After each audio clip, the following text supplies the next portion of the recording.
Menyapa Anda semuanya dalam program Bible Everyday. Hari ini kita akan belajar dari Yosua pasal yang ke-17. Yosua pasal yang ke-17 ini merupakan kisah tentang bagaimana suku Manasye yang hidup berdampingan dengan penduduk Kanaan. Padahal kalau kita membaca Ulangan pasal yang ke-7, perintah Tuhan jelas kepada seluruh bangsa Israel bahwa mereka harus menghalau penduduk Kanaan itu.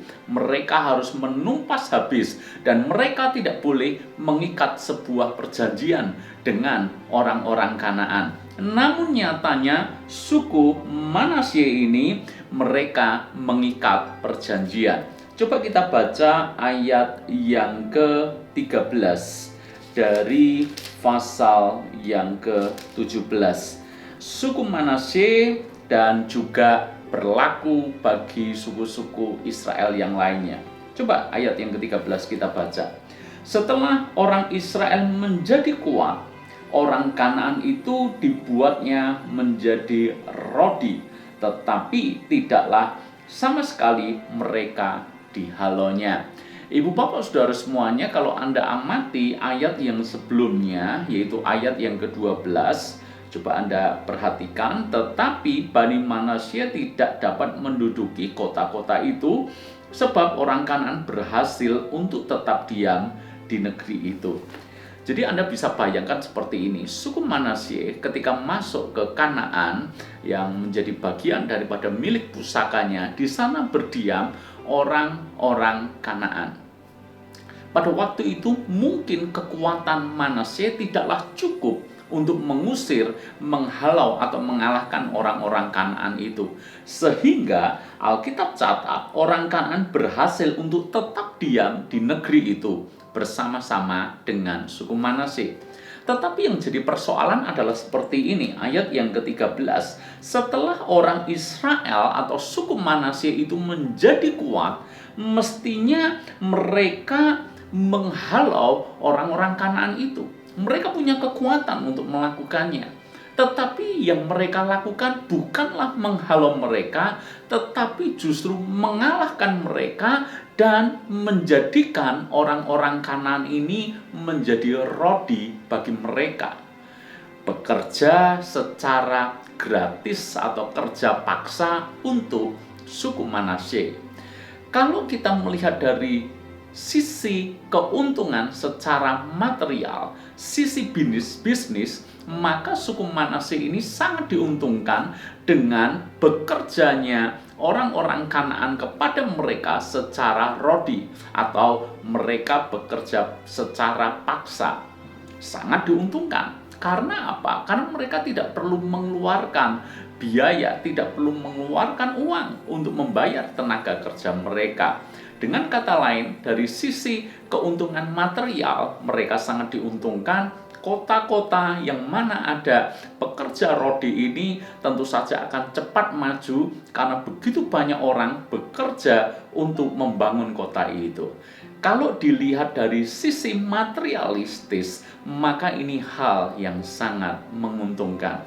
Tetapi mereka tidak sadar bahwa hal itu menjadi jerat bagi mereka di kelak kemudian hari. Kenapa? Karena ternyata mereka tidak hanya bekerja secara rodi kepada orang-orang Israel, tetapi akhirnya mereka bersosialisasi, bahkan akhirnya mereka kawin campur. Jadi suku Israel ini kawin campur dengan penduduk asli Kanaan.